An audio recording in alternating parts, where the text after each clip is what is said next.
Hi everyone, how are you all? Welcome to the lecture. Today I'm your mentor for English classes.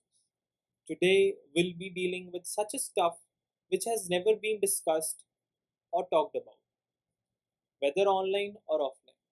So let's begin today's lecture. Today's agenda is about English language, and this lecture uncovers the hidden layers, myths of English language, things that school often overlook but that shape how we speak, how we write, and connect every day. So we'll understand the rules which are not being taught in schools, in educational institutes. So let's begin today's lecture. So, the shadow curriculum of English, linguistic truths beyond the textbook. पहली बात तो simple ही है कि जो हमारे educational institutes में teachers जो पढ़ा रहे हैं they are confined to text books. पहला स्टेप ही हमारा गलत है, हम सिर्फ बुक्स तक ही सीमित है, ना हम रिसर्च कर रहे हैं, ना हम किसी और की रिसर्च को देख रहे हैं। We are just confined to text books. So first जो शैडो, जो ग्रे एरिया हमें पता चला है, दैट इज वर्ड ओरिजिन। कोई भी वर्ड ओरिजिन की बात ही नहीं करता, सब क्या करने लग जाते हैं, एक वर्ड मिला, उसको याद किया, उसका मीनिंग याद किया। सिर्फ स्टार्टिंग और एंडिंग इतनी हो चुकी है किसी भी स्टूडेंट की, या जो कोई और एग्जामिनेशन प्रिपरेशन कर रहा है, उसको भी अब यही लगने लग गया है कि सिर्फ वर्ड याद करो एंड उसका मीनिंग याद करो। ये रट्टा मारना आज तो कामयाब हो जाएगा, but in a long run it is not applicable, it is not helpful. So in today's lecture we'll uncover the historical origins of English vocabulary, vocabulary को कैसे इंटरेस्टिंग बनाया जाए, रियल लाइफ एग्जांपल्स के साथ कैसे जोड़ा जाए वो हम समझेंगे, एंड सबसे बड़ी बात एप्लीकेशन की, जो हमने वर्ड्स याद किए हैं उसको अप्लाई कैसे करेंगे, एंड द अंडरवैल्यूड एलिमेंट, सबसे इंपॉर्टेंट एलिमेंट है वो है प्रोनाउंसिएशन। जो मैक्सिमम एजुकेशनल इंस्टीट्यूट्स सब प्रोनाउंसिएशन को ओवरलुक कर देते हैं, इतनी इंपॉर्टेंस नहीं देते। वर्ड ओरिजिन में देखते हैं जी कि वर्ड ओरिजिन बताता है कि कैसे एक वर्ड एग्जिस्टेंस में आया। सिंपल एग्जांपल के साथ समझते हैं बात। हमने वर्ड सुना होगा जी टेलीफोन, कभी मतलब नहीं जानने की कोशिश की कि क्या मतलब है, कहाँ से आया है। बिल्कुल बेसिक सा अगर आप मीनिंग समझ लेंगे ना तो आपके बेसिक्स क्लियर हो जाएंगे। The word telephone comes from Greek, Greek से आया है। अब इसको हम ब्रेक डाउन करते हैं। टेली को अलग किया, फोन को अलग किया। टेली का मतलब है जी फार, फोन का मतलब है जी साउंड। दोनों को कंबाइन कर कर हमने पढ़ा तो टेलीफोन बना, जिसका मतलब बना sound far, sound from far away. Simple सा वर्ड, मतलब समझ आ गया, सिंपल सा वर्ड है, समझ भी आ गया इजीली। ऐसे ही हमने वर्ड्स को ब्रेक डाउन करके पढ़ना। अगर हम ऐसे वर्ड्स को सिर्फ रट्टा मारने से या मेमोराइज करने से याद करते जाएंगे तो आज नहीं तो कल भूल जाएंगे। But if you follow this technique, जो ब्रेक डाउन करके हर एक चीज समझ आती है किसी बच्चे को, अगर किसी ने को समझानी भी है, वो भी ऐसे वर्ड को ब्रेक डाउन करे फिर समझाए। अगर ऐसे हम वर्ड्स को ब्रेक डाउन नहीं करेंगे, आज तो हम शॉर्ट रन में सक्सेसफुल हो जाएंगे, but in a long run हम सक्सेसफुल नहीं हो पाएंगे। So it's better to break a word, word के ओरिजिन को समझो, ओरिजिन से ही आपको मीनिंग क्लियर होगा, राइट। चलिए नेक्स्ट चलते हैं। Making learning vocabulary fun and meaningful through real life examples. अब नेक्स्ट स्टेप आ जाता है कि वर्ड याद हो गया, मीनिंग याद हो गया, फिर भी हम अप्लाई नहीं कर पा रहे, फिर भी हम उसे रियल लाइफ एग्जांपल्स के साथ जोड़ नहीं पा रहे क्योंकि कभी अप्लाई नहीं किया। So one of the finest trick, या आप टिप कह सकते हो या रूल कह सकते हो, that is of mnemonics. I spell it out, NEMONICS, mnemonics. ये एक बहुत अच्छी मेमोरी ट्रिक है टू लर्न वोकैबुलरी इजीली। कैसे? Mnemonics are simply memory aids or tricks that help you remember hard words like linking them to images, sounds और phrases। क्या करना है जी आपको? वर्ड को, जैसे हमने पिछली स्लाइड में देखा, आपने वर्ड को पहले ब्रेक डाउन करना है, या तो आपको उसको इमेज के साथ, किसी इमेज के साथ जोड़ना है, या किसी साउंड के साथ जोड़ना है, या कोई ऐसी इंसिडेंट के साथ जोड़ना है कि आपको वो वर्ड याद रह जाए। बेस्ट एग्जाम्पल है जी, क्लासिक एग्जाम्पल जिसको बोलेंगे, वर्ड है जी असैसिनेशन। असैसिनेशन, अगर मैं किसी को भी पूछूंगा कि चलो असैसिनेशन की स्पेलिंग बताओ या राइट इट डाउन, तो मैक्सिमम ऑफ द स्टूडेंट्स, या जो भी जिसको बोला जाएगा लिखने के लिए या बताने के लिए, वो मैक्सिमम गलत लिखते हैं। Y so? बिकॉज पता ही नहीं है, बोलना आता है बट पता नहीं है लिखने का, या वर्ड्स के बारे में पता नहीं है। सो अब एक बेसिक सी, एक क्लासिक सी एग्जांपल है कि हम वर्ड को ब्रेक करेंगे in few different words. First word हमने ब्रेक किया जी, एस। एस के दो मतलब है, उन दो मतलब से एक मतलब है जी गधा। फिर ब्रेक किया वर्ड, आया जी दोबारा से एस, ASS, उसका मतलब भी गधा। फिर उसके बीच, उसके बाद आया जी आई, उसके बाद आया जी नेशन। सो जब हम इसको पढ़ेंगे, अब एक सिनेरियो में पढ़ेंगे कि गधे के पीछे गधा, गधे के पीछे मैं, मेरे पीछे nation, this is the word called assassination. अब इतना इजीली एक वर्ड अगर समझ आ जाए तो why we should not apply it to other vocabulary, या जो वर्ड्स हम समझ रहे हैं, पढ़ रहे हैं, उनमें क्यों ना अप्लाई किया जाए? ये जो टॉपिक निमोनिक्स का है, ये क्यों ना बताया जाए लोगों को at larger scale? Maximum of the educational institutes do not teach this concept। अब क्यों मुझे ये नहीं पता, या तो उनको आता नहीं है या वो बताना नहीं चाहते। दो ही चीजें पॉसिबल, द वैलिड एलिमेंट, वो है प्रोनाउंसिएशन का।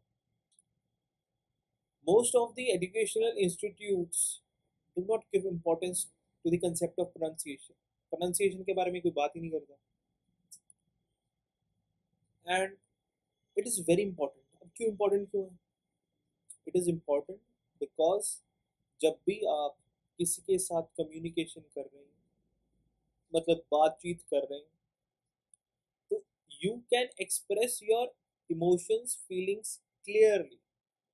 कि एक परफेक्ट वर्ड एक परफेक्ट सिचुएशन में फिट होना हो जाना चाहिए, which will make your emotions clear. Clear हो जाएगी आपकी इमोशंस, जो आपकी फीलिंग्स, जो आप एक्सप्रेस करना चाहते हैं, वो अच्छी तरह से बता पाएंगे। एंड दूसरी बात, इट बिल्ड्स योर कॉन्फिडेंस। जब भी आप बोलते हैं, कॉन्फिडेंटली बोलते हैं, तो ऐसा दूसरे को जब भी सुनते हैं लोग, तो अच्छा लगता है कि हाँ भाई कॉन्फिडेंट है। So good pronunciation can even change how other perceive your fluency। So basic example एक लेते हैं, बिल्कुल बेसिक एग्जांपल जो आया निकल कर, I want to live in London. अब लिव को दो तरह से प्रोनाउंस किया जाता है। पहला तो है लाइव, LIVE, दूसरा है live, LIVE। So if you say live, like live shows, the meaning changes. अगर मीनिंग चेंज हो गया तो दूसरा जो लोग, या दूसरे जो लोग हैं, या दूसरा जिसको आप किसी को बोल रहे हैं, वो तो समझ ही नहीं पाएंगे। So saying it correctly helps the listener understand you instantly, एकदम से समझ पाएंगे आप। सो listening to the native speakers and practicing aloud can help and improve your pronunciation fast। So this is the solution कि क्या करना पड़ेगा करेक्ट प्रोनाउंसिएशन के लिए। जो नेटिव स्पीकर्स हैं उनको इंग्लिश मूवी देखनी पड़ेगी, इंग्लिश गाने सुनने पड़ेंगे, जो कि आजकल बहुत पॉपुलैरिटी में चल रहा है। मैक्सिमम ऑफ स्टूडेंट्स यही बात कर रहे हैं। इंग्लिश न्यूज़ सुननी पड़ेगी, प्रैक्टिस करना पड़ेगा, तभी आप अपनी प्रोनाउंसिएशन को इम्प्रूव कर पाएंगे, and that too at a good level. Student की side, when I was a student, जब हम स्कूल जाते थे, कॉलेज जाते थे, तो चैलेंजेस कुछ आए इंग्लिश लैंग्वेज को समझने में। तो उनमें से कुछ चैलेंजेस आपके साथ शेयर किए जाते हैं। So first challenge is rote learning. Rote learning का सिंपल सा मतलब होता है जी रट्टा मार। मैक्सिमम स्टूडेंट्स को नहीं समझ आएगा रोट लर्निंग का क्या मतलब है। सो आई मेक यू क्लियर, उसका मतलब सिंपल सा मतलब है जी रट्टा मार। क्या करते हैं जी रट्टा मारने में? मेमोराइज फैक्ट्स, याद किया भाई ये चीज़ ये है, ये चीज़ ये है। वोकैबलरी याद की थ्रू रेपिटेशन, बार बार बार बार बार बार पढ़े एक ही चीज़, रट्टा मार लिया without understanding how to use it. कि बिना अंडरस्टैंडिंग के साथ, बिना कुछ सोचे समझे बस रट्टा मारने लगे।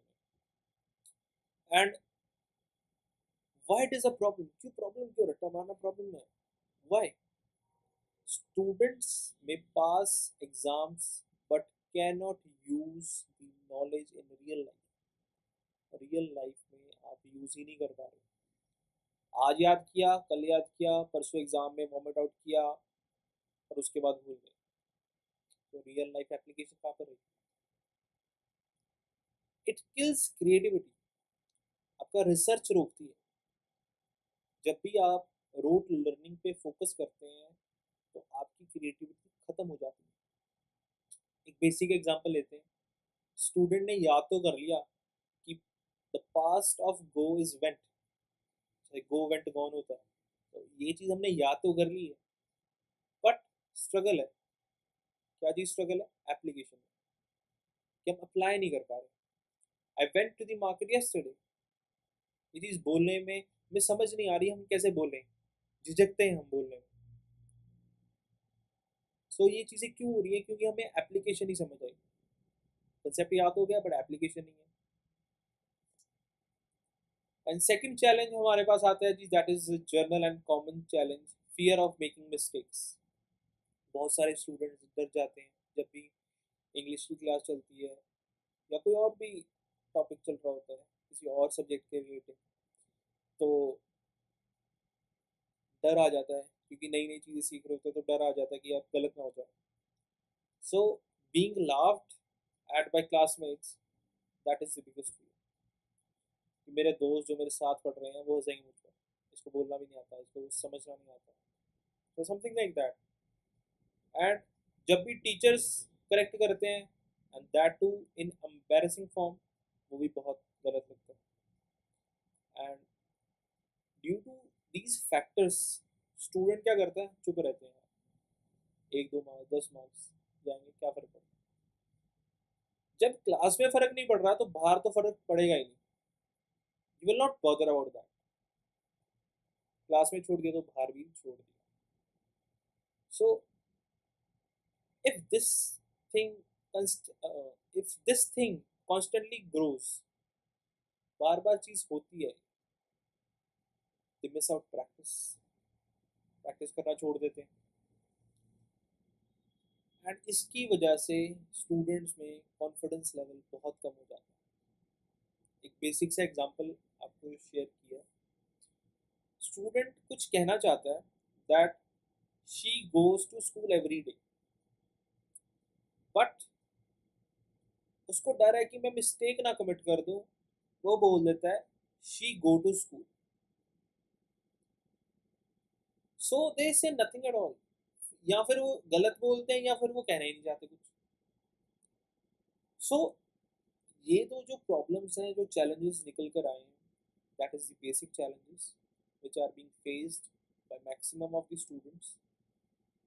तो this challenge, first and second challenge के लिए एक सोल्यूशन है, proper solution, that is seek the guidance of mentor. Evergreen solution है, हमेशा चलेगा। एक गाइडेंस, जो एक अच्छा मेंटोर हो, उसकी गाइडेंस में पढ़ना शुरू करो।